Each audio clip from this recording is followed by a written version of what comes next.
So I have a question of all of them that I really want to ask you.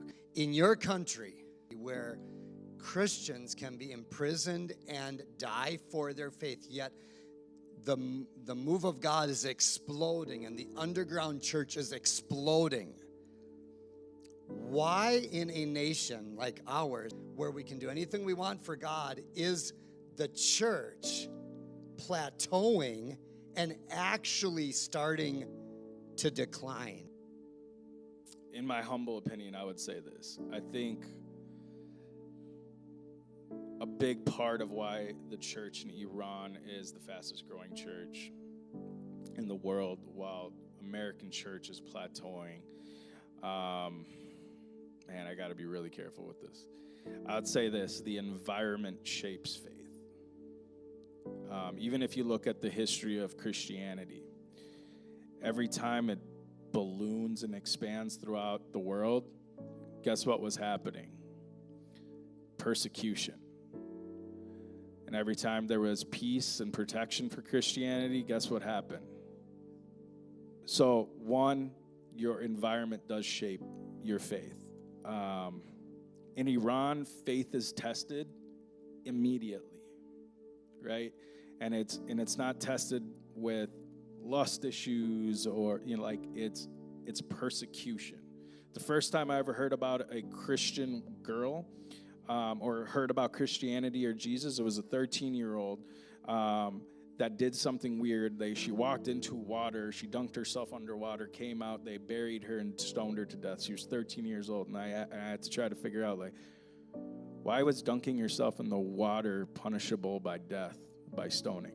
She baptized herself, 13 years old. So people don't necessarily drift into their faith, they choose it. And here it's just a little different, and I'm not judging it. We care more about infotainment and production than we care about the move of God, the Spirit of God. We sit in our chairs and say, entertain me, feed me.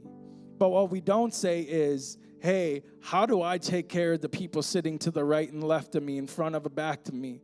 We don't have to depend on anyone.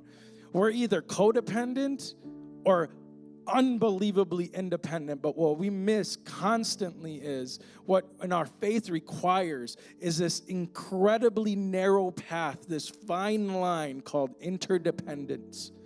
And we can't hit that to save our lives. We see a problem in church, guess whose fault it is? We see a gap, guess who needs to solve it? We see a hole, guess who needs to fill it?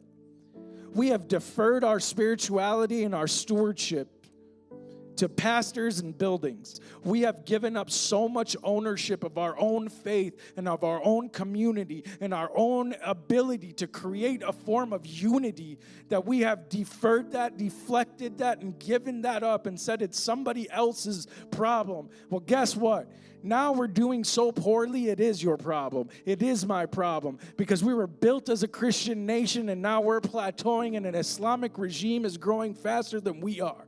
You don't think that's a problem? Don't you think we should be setting a standard? I can go stand on Capitol Hill wearing Jesus' cross, screaming his name, worshiping him, and I might get a trespassing ticket, but I'm not even going to jail, let alone getting killed. Don't you think that we have enough freedom to set precedent for the rest of the world rather than sitting here chasing comfort, looking for entertainment? Don't you think we have something worth doing? Don't you think we have something worth dying for? Don't you think that a crowd who would walk up to a cross like that and say, look at these people, they hate me, kill me, so that they can know freedom, and we have it. And what do we do with it? Tell me. What are we doing with our freedom? Let's rise up. Stop looking to someone with a pastor title to do the work for you. God called you. God made you. God gifted you. God gave you power. God gave you authority. He even said you'll do greater works and miracles than I did. So why are we hiding in our pews? Why is our faith a game? Why is it entertainment? Why is it not a battle cry? Why are Christians all over the world being massacred and we're caring about memes and gifs on social media? We are a sleeping lion. Rise up, wake up, because what I want you to know is if the church, not this brand or that brand, the body of Christ, if we were united, we would be the most unstoppable force on the earth, on planet Earth. I don't care what religion it is. I don't care what people group it is. I don't care what kind of guns and bazookas or nukes they have. You can't stop us.